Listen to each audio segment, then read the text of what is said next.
kayo ng galing sa politiko, lalo na pag cash. Shut your mouth. Shut. Biglang English. Tikom nyo yung baba nyo kasi yun yung consequence doon sa tinanggap nyo. Yung mga project na hindi natupad, na hindi nagawa kasi pero mo gumastos sila ng milyon tapos walang balik sa kanila, parang napaka-imposible, di ba?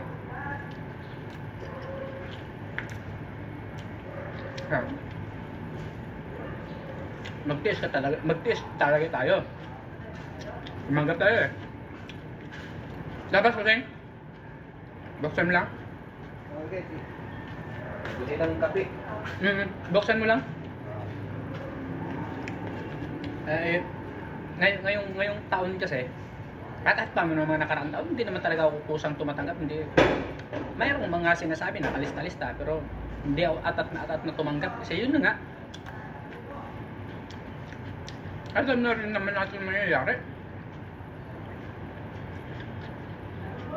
Noong sinaunang panahon, wala rin talaga akong pakirin dyan sa ano.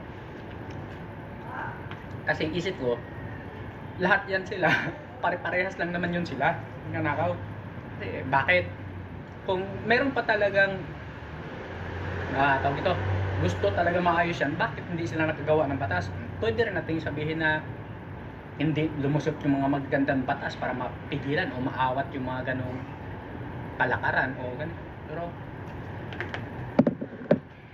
kung ako, mag-ingay napansin yung batas na sinusulong ko para sa kasanan ng lahat. Kaso wala eh. Kasi kasi parang ginagawa na nila, gatasan yung issue na yung nakaw na yun.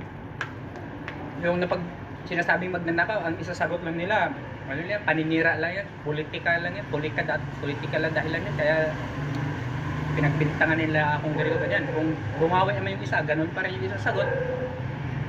Parang inano nila ba, parang kinukondisyon na nila utak ng mga tao na ano nga, pare-parehas lang naman yun sila, hindi lang nahuhuli. Bakit tayo napunta ko sa politika? Hindi naman tayo konektado doon. Bodybuilding yung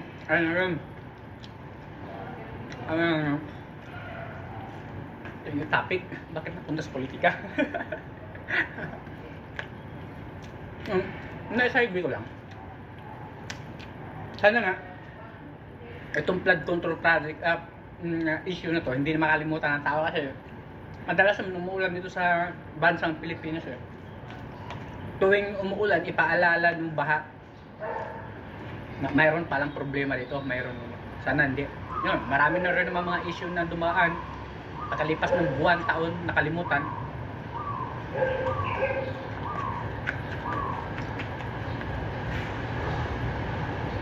Sana itong issue ng baha, flood control, hindi makalimutan dahil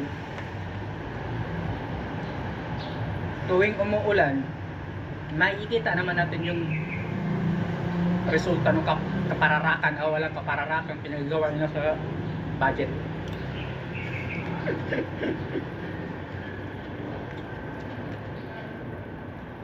Bigla na yung eksperto. Kaya, ganun yun.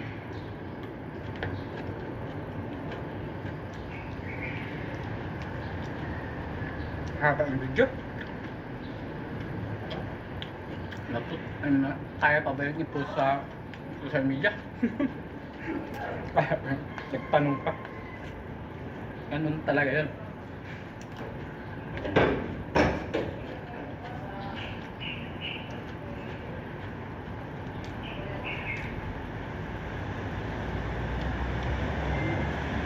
Dito tayo sa bodybuilding.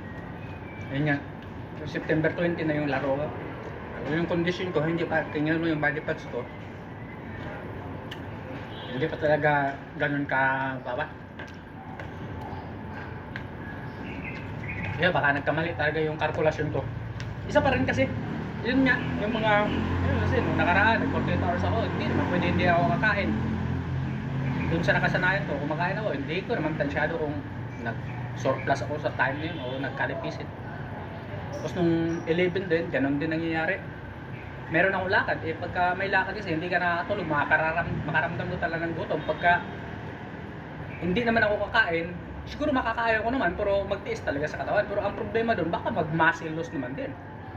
Kasi pagka wala ng ibang magagamit na calories yung katawan mo, siyempre gagamitin niya yung calories galing sa protina na para sa muscle sana. Yun naman yung problema roon.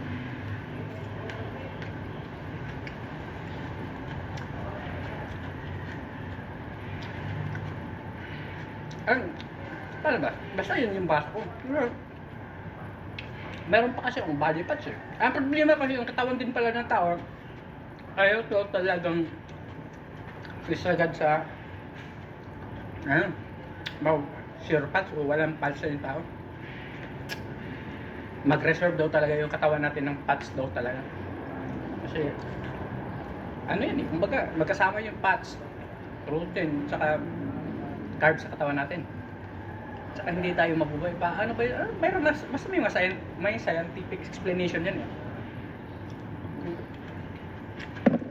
Kailangan din talaga parts natin katawan natin para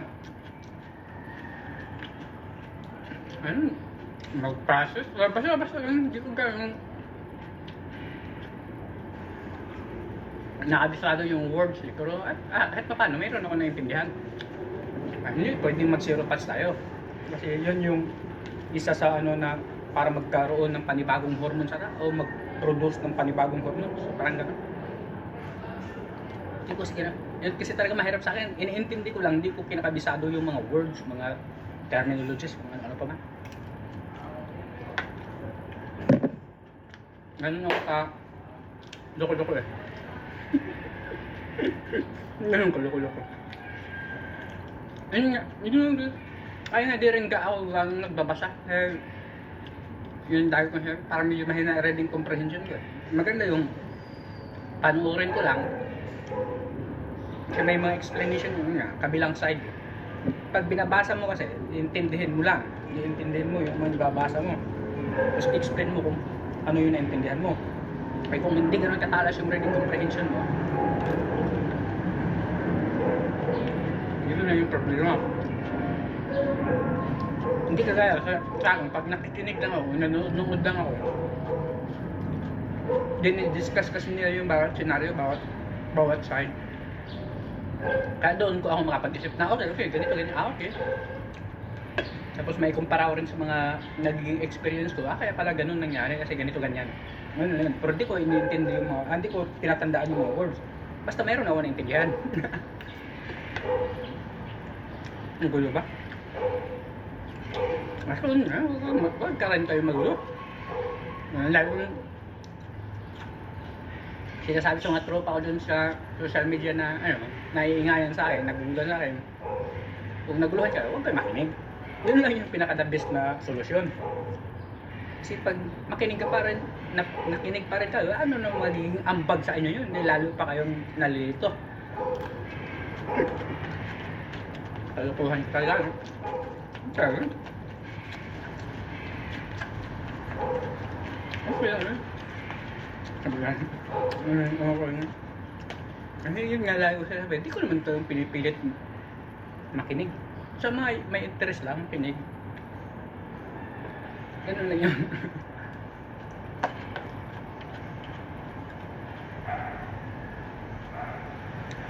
Walang, kasi ganun din yung ginagawa ko eh.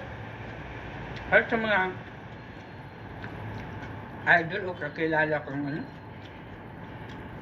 pag yun tinatalakay niyang topic, interesado ko, makinig talaga ko yan kasi may gusto akong matutunan eh. May gusto kong malinawan sa bagay na yun. Kasi gusto yung topic niya eh. Interesado ko. Meron akong gusto matutunan, kaya pakinggan ko yun. Panunurin ko yun. Ulit pa minsan niya. Pero pagka yung topic niya, hindi ko gusto, hindi ako magre-react. Hindi ako magko-comment ng kung ano-ano. Hindi ako magre-react. Basta scroll lang. Hindi ko gusto eh. Hindi ko gusto yung topic eh. Ayun lang.